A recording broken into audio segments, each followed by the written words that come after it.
This is the area again, but also I like to show you some practice, but that was done before by the Belgian colleague also. But this is the 2007 storm. It was even some bigger than in 2013, but it's another picture. I was at that moment at the Maasland barrier. We had a northwestern wind, which showed the sea level going up. But I implemented in the presentation because you see here you have some southern winds, and that's that's a trigger for the Hollandse IJssel because it's orientated that way. So then you have the higher levels in Gouda. So I said already we do a lot of calculations, but this one is not incorporated because in the calculations there are only wind fields with one wind direction. So this is one of the joint probability, and this is this is a bad one. But you have a lot of lucky ones because if it's only north and western wind, it will don't be that high in Gouda. To show how it this is where we are in the Netherlands. These are the water levels in a situation with a lot of closures, and it was this year. In January we had a lot of closures of the Hollandse IJssel barrier, and you can see what the astronomical tide does, and then we have some crazy things here. Well, some crazy things. There's no high tide here because there was a closure, but then you see what the discharge of the regional systems in the system do. They are pumping it up until it's higher than outside, and the Stormswitch barrier is open, and it goes down. Well, we had this is about this. We closed the barrier at this water level, so this is a very nice example of it. This one was allowed to be there. It was closed again. This was allowed to be there, and this was interesting because these were at night. We had no complaints about it. This one was after the evening, after dinner time, and we had a lot of phone calls from the people over there. Why is the water that high? And I have problems with my garden. And I said, well, maybe 2 days ago you had the same problem, but in the night. It's an interesting thing.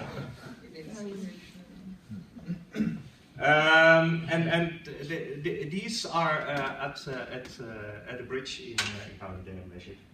And that's also one of the interesting parts because the predictions are made only for the main station in the Netherlands and not for the bridge at Gouda. So we don't know exactly in front what we could expect. So that's why I use this the day after I've had, well, computer screenshot. I want to have this in my presentations. This was shown already to you, the different failure modes, and always it's interesting which is the dominant part. You talked about the overtopping for Belgium was one of the most interesting, and you showed the pictures of 1953 with the inward stability. That's our main issue when we look at the dikes at the moment. They are very steep. A lot of buildings on it, in it, just behind it, so it's difficult to reinforce the dike. But in the future, the sea level will come up, maybe, if we don't do anything about it. But also, there's a lot of peat in the underground here. So we have a land subsidence, which is even more. It's about 1 meter in 100 years. So we have to deal with that also. That's one of the reasons the slopes are that high at the moment. Because our dikes, the dikes are 1,000 years ago when they were built, and the water authorities were founded. Yes? The 1 meter of subsidence due to peat is above the 1 meter, the 88 centimeters of INA of the land subsidence. Yes. And it's above the 1 meter sea level rise we expect at the end of the century. So we have a problem from 3 meters about. Yes, but luckily we are behind those storm surge barriers. So the sea level rise won't be the biggest problem because they are reduced quite effectively by the storm surge barriers. But one of the It was not in the part of Delta-commissaris told you with Prinsjesdag, but we know the Hollandse IJssel system will be the first affected by that very steep sea level rises, and then we have to build a dam or something like that. Yeah. So we know it's a system which holds for maybe 50, 60, 70 years, we don't know exactly, but in the end I think if it's true, all that sea level rise predictions, then we have to take bigger measures in the future. But we will hand it to the future. Our project is only focusing on the period in between, but we look forward to that transition. In the Netherlands, the land subsidence is going 4 times faster than the sea level rise. Just to understand the problem in the Netherlands. Yes, in the beach areas. Because for the coast, it's not. That's a sandy coast, so that's not a problem. And even the relative sea level rise of 20 centimeters you showed, it's that big in the south, but in the north. And I understood in Norway the land is coming up. But so Norway won't be the problem, I think.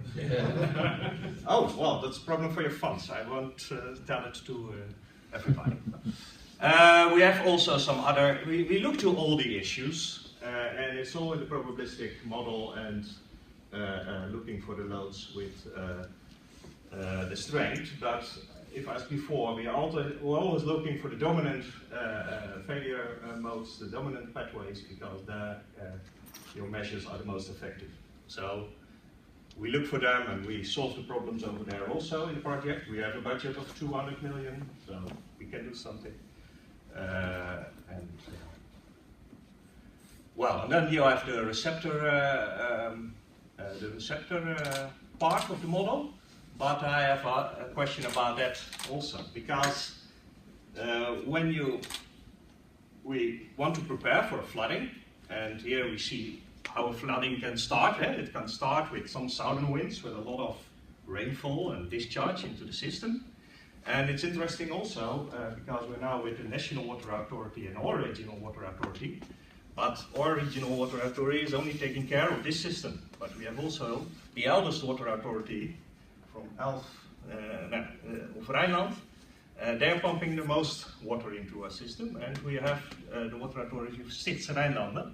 So now we try to get that parties also involved in the project, because we have to discuss it together. Well, the biggest problem, Ina showed you already, is the storm surge and failure of storm surge barriers. Then, afterwards, we can have a failure of the dike in the primary system. But the way of failure is very interesting, because if you have a traditional dike of clay and sand, you have the phenomenon of breaching. You will have a large gap and a lot of water inside. But if you have constructions like flood walls, well, they will collapse, but they won't breaching that far. So the flooding will be, there are now 23,000 inhabitants affected, but maybe if we have flood walls, it's only this area. So then you have to look for your design levels and your also. Well, we prevent this from happening, but it's interesting. We have, I said, a lot of houses in the area who is affected, but we have also the houses on the dike, and some of them will be affected. And I will show you, even my house is affected very seriously in this kind of problems.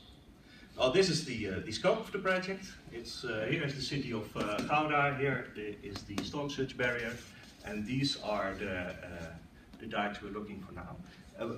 Almost all the dikes don't fulfill, but we are only looking for the urgent ones at this moment. So there are some dikes with a lot of floodplains before it, and we know, well, they will be pretty safe, they won't have that breaching. So we are looking at the most serious part. After we found they didn't fulfill the requirements, we did some small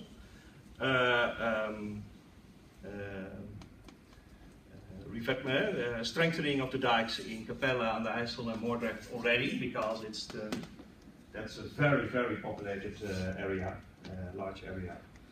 So now we focus on the other side of the river. And as you see, it's a river with a lot of houses on it. Not only on the inside, but also sometimes on the outside houses. As Marco told you already, we had a broad view on the whole system with different types of dike strengthening. We, as I already told, we look for the floodplains. Here we won't have a dike strengthening like here and here, because we have the floodplains and we are going to use them. We have even looked for having a secondary dike, so this can collapse and then we have a second line, but it will be very expensive. We have to build it on peat again and a new dike, so we're not going to do that. But we are going to look at the whole system, and that's why we started the project together with Rijkswaterstaat to optimize the whole system. So this is not promising, we don't look after it. We're going to optimize that with all involved water authorities. And this remains our project to look at the dikes, the floodplains, and to do them. That's one of the reasons also when we look for the sources, we are going to look with the joint projects to the joint probability and that kind of things. But there are also some local aspects, and we are going to look for that also. And here is my house. This is not in the Hollandse IJssel, it's in the midst of Rotterdam. This is the Meus, a new Meus. There's an island without any dikes or that kind of thing. 30,000 people in Rotterdam live outside the dikes, and I myself do. And well, we don't care for that as water authority. The people have to take care of it for themselves. And I live 4 meters above sea level, so only 1 in 10,000 years I will have a problem. But we calculate with 1 in a million conditions, because all the conditions are involved. Well, then there's water and there are waves. But what did the people from the National Water Authority? They said, well, the waves, we take them from dike to dike. So this can be the length of water. So we had waves here of 2.5 meters behind the storm surge barrier inland the system. I said, that cannot be true. I live there and I know that cannot be true, and I work with the private company. So one of the things we did was taking account of the floodplains in that type of calculations, and that reduced the waves with from 2.5 to 1.5 meters. So that saves a lot of money, I can tell you. The National Water Authority is Rijkswaterstaat. Yes. You can save a lot of money. Yes, but we do it for you. No problem. Because we have to pay, that's another interesting thing, we have to pay also a part of the strengthening by our own water board. And we are very afraid of hundreds of tens of millions. We look for every penny, so we won't pay that penny for waves who would never be there. So the joint analysis of the whole system we do together. Here's a picture with, and you see this is a small graph of one of them. I explained to you. We're going to look at very specific conditions to understand what's happening in the system. So you're going to do a similar analysis as for Rotterdam? Yes, that's one of the things we, for especially when the waves are a problem, and that's in the presentation of Ina there were some figures about the water level we do, but they don't reduce the waves. But we have to have proper calculations of the waves, and in the project we also have some locations, not everywhere, but some locations where we have quite high waves. We don't believe them, and we are going to do it maybe that way as for Rotterdam, but maybe even more detailed with the swan calculations, but that are expensive calculations, so we're penny-wise, so we only do them for the locations where we think it will save us money. Well, this Ina told you already what kind of types of sources we have to combine, and there's the struggle with the northwestern and southern winds and that kind of stuff. Now I will show you, we are making plans now for 2 years, and we have a small idea of what's going to happen, and we did some analysis of the effects, and we showed them to the people, and now they can, and to Rijkswaterstaat and all involved governmental bodies, and now we get reactions for them.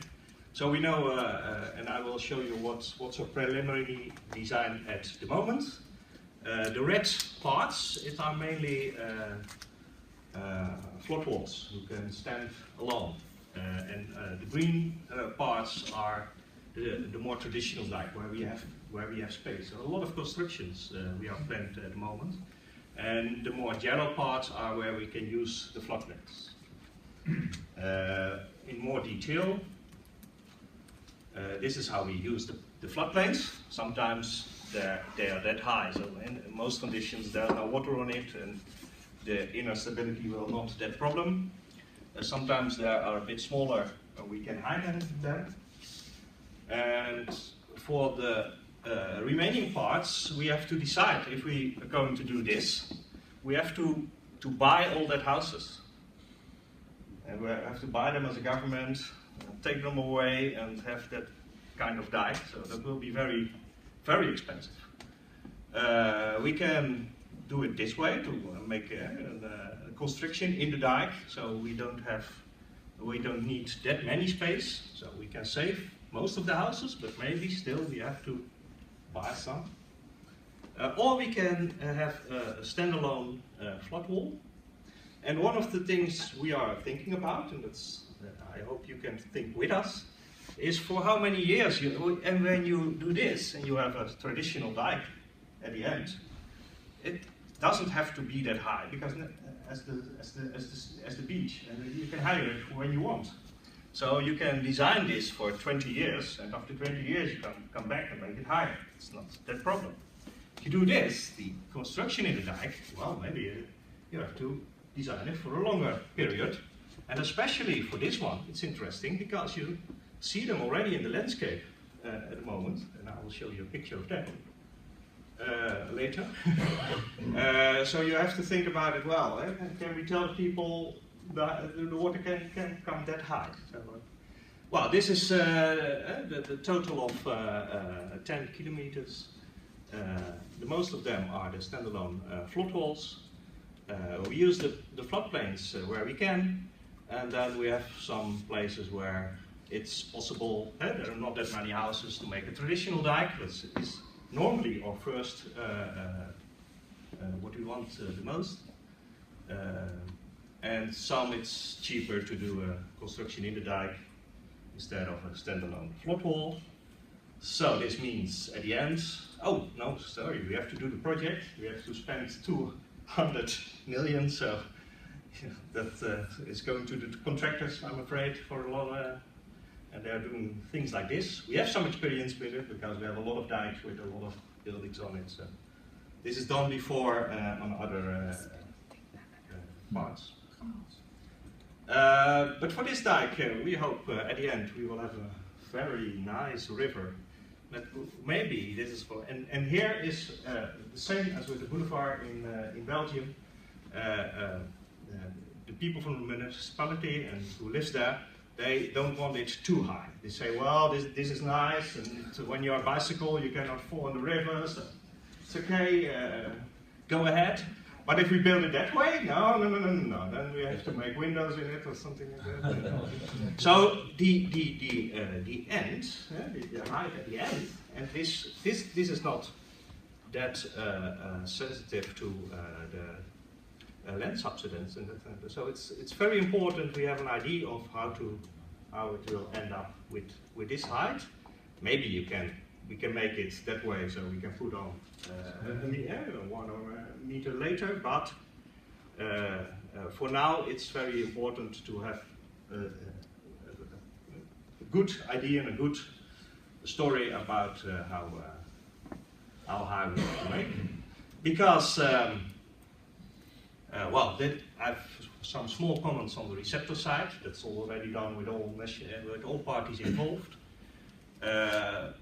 There are still new developments in the polder where we we are protecting. So maybe we have to think about it. Do we in this folder or anywhere else? So maybe there has to be some restrictions on new developments. And at the moment we are talking with the municipalities and other parties involved on that.